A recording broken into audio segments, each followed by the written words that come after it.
been watching the Golf Channel. Sent a note to Rich Lerner, the host. I said, Brad Faxon's killing it. He's doing great. Rich Lerner goes, I know. So I said to Fritzy, reach out and see if Brad will join us. He's working for the Golf Channel during live from the PGA Championship, Monday through Wednesday, 7 to 9 Eastern, also working for Sky Sports. Just to give you a little backdrop, he won on tour, I think, 8 times, played on 2 Ryder Cup teams, and Brad joins us now. Brad, how are you? I'm doing great, Dan. Thanks for having me on. This is a real honor. Do you ever get mistaken for Tony Hawk, the skateboarder?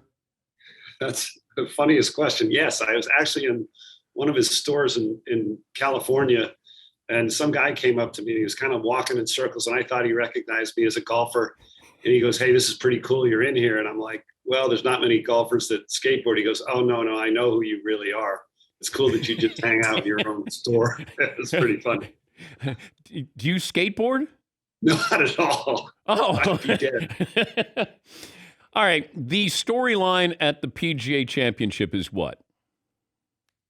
There's tremendous amounts of storylines. I mean, the biggest one was a week ago when Phil Mickelson, the defending champion, withdrew. We covered a lot of that on Monday on Live From, like you mentioned, with Rich Lerner and Randall Chambly. And but what's the reason why, Brad? I don't know why Phil withdrew after saying that he was going to play. Well, I'm not sure that he ever said he was going to play, Dan. He actually committed to play in the event. And the PGA Championship's a little bit different than most of the PGA Tour events. The PGA Tour events require players to enter or withdraw by Friday before the tournament. The PGA Championship entry form is way earlier. And a month ago, I think he was undecided. He talked to the PGA of America CEO, Seth Waugh, and I think his handlers did, and said he's not ready to play yet. I think Alan Shipnuck's debut with his book that came out yesterday, and the troubling news that Billy Walters is going to come out with another book, I think has kind of kept Phil at bay.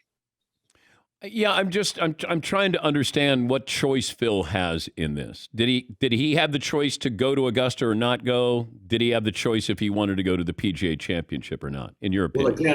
Well, again, the Masters organization or the tournament committee there at Augusta National is different than the PGA of America, different than the PGA Tour. My sources say that he was requested that to keep his troubles at home and not come there and make that a distraction. I can't confirm that with certainty, but I've had a number of people tell me that. So I think that Phil's really trying to get his life back together. Yeah, this other book that's going to come out. I mean, the Alan Shipnuck book is one thing. The other book, from what I hear, it's going to be pretty damaging for Phil. I think it's going to be damning for Phil and maybe tell us a few things we don't know. Billy Walters went to prison, really, for the insider trading on the Jimmy Dean sausage case, and Phil was involved with that. He paid back close to $1 million, and I think Billy felt like if Phil had testified or had come before, he might have saved some time for Billy Walters. Tiger's demeanor. How would you explain this demeanor with the media that's happened? It feels like overnight. It does feel like overnight. That's the first thing I was going to say, Dan. I mean, after his accident, he spent a year, 406 days, we know, after the accident.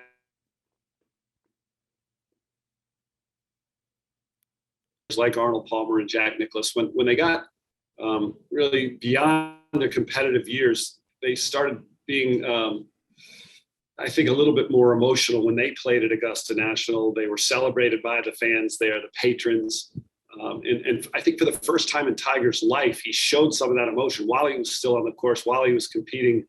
And I think, when you look at this generation of the great players now, like Rory McIlroy and Jordan Spieth, who Tiger will play with tomorrow morning when they tee off here in Tulsa at, I think, 8:11 Central Time. Tiger's been a mentor to those players now. He's invited them to play practice rounds with him when he might have done that alone. I know Rory and Tiger have practiced together back at Jupiter, and he's, going to be a Ryder Cup captain when it gets to Bethpage in a few years. And I think Tiger has really kind of embraced that a little bit, like Arnold and Jack did before him. We're talking to Brad Faxon. He is working for Golf Channel 8 times. Did I got that right? 8 times on the PGA Tour? Yes, that's right. I got you. Best finish in a major was 5th at the PGA Championship? That's correct. Yep. I did that in 1995. I never did well in the U.S. Open. I played here in the PGA. Nick Price won in 1994. Played in the U.S. Open here. This is some course. You got golf clubs behind you? You got what do you have, putters? I have putters. I'm a Scotty Cameron guy, as you probably know, but I'm going to do a couple pieces for the Golf Channel for later on tonight, and have to hit some chips and putts because this is a really, Dan, this course, and you're a golf fan, I know, when the players are going to miss a green this week, the course was renovated by Gil Hansen, one of the best architects in the world right now. And when the players miss, the ball's going to run away from the green. It's going to go down these short mown areas, tightly mown areas, fairway height, and players are going to really have a hard time putting up these hills because it's fairway height. It's not like tightly mown area like some fringes are. So the chipping is going to be a real important part this week. And I think that players are really confident with a short game. And you see these players practicing all the shots around the green.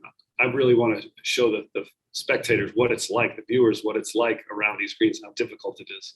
But is it like Pinehurst number 2 where you have those greens Yes. that are crowned and then they just It's roll a off? little bit crowned, and there's areas on almost every green where if you miss it short or to the side, it could run off a long way, 20 or 30 yards. But unlike at Pinehurst, where the fairway cut around the greens is so tight where it's easy to just pick out putter and run it, or some players like to use a hybrid, I think you're going to see a lot more players having to use a lofted club. And it seems like chipping has become an epidemic, worse than COVID around here.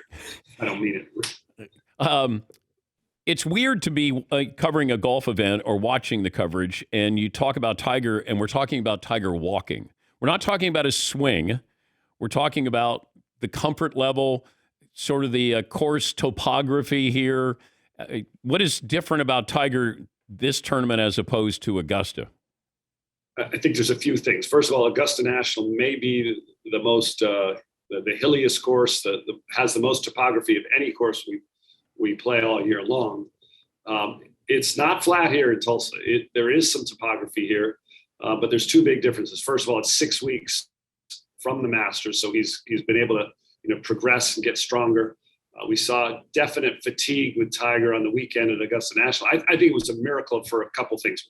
First of all, a miracle that Tiger played, a miracle that he smoked his first tee shot down the middle there, that he shot a good first round, that he made the cut, he grinded to make the cut, and then he finished 72 holes. So we might have thought, 407 days earlier that he'd never play golf again. Now we're talking about him winning his 16th major championship. He's practicing a lot back home at the Medalist where he does, and he's been walking those rounds, so he's fitter. You look at his upper body now, he looks like he could play linebacker on any team. He's incredible. And one of the things we showed last night, Dan, is his increase in swing speed. One of the things that players always look at is swing speed with the driver in particular, and then the driver, the ball speed. And his ball speed since he first came back to play with his son Charlie at the PNC father-child tournament is he really has increased his swing speed and his ball speed. And if you looked at the tracers from his practice yesterday, his driver is going so straight. I think he's really going to contend. And interestingly, in 2007, when he won the last round, he only hit 3 drivers because he was so afraid to hit driver. And now he's really confident with driver. So I think you're going to see a Tiger Woods that's really going to be able to be in contention this week. You got a favorite John Daly story? I have a few. I went to a restaurant in New York City. This is 7-8 years ago with all my family, all my kids. And I went to a restaurant and they had a drink on the menu called the John Daly. And I asked the waiter, who to me, and this is maybe biased, he didn't look like a golfer, this waiter. Let me just put it this way. I said, "Who's John Daly?" And he goes, "He's a fat retired golfer." And I laughed. I thought that was a funny comment. Like you're laughing. That's what I did. My mistake was I tweeted that and I thought it was funny. Oh. And I got a call from the tour and John was very upset. And I had a nice relationship with John, but he had told me his fans were upset that I did that. It was probably a mistake because, when you hear something and you laugh, it doesn't sound the same in print. But that was a pretty bad move on my part. I learned a lot then. Good to talk to you. I hope you're having fun. It certainly looks like it, and I've enjoyed the insight on Golf Channel. Well, Dan, I am having fun. I will tell you one thing that Rich Lerner and Brandel Chambly are the most prepared to golf analysts in the game, without a doubt. Rich writes all of his openings, everything that he says on camera, he does himself. And there's nobody with a mind in the golf world like Brandel Chambly. He's got a brain like a steel trap. He remembers everything. And I'm happy to sit next to them. And I love talking about golf. I've been doing it my whole life. Thank you. Safe travels. Great to talk to you again, Brad. Yeah, great to see you. I love listening to you. Thanks. That's Brad Faxon, PGA golfer, won 8 times on tour.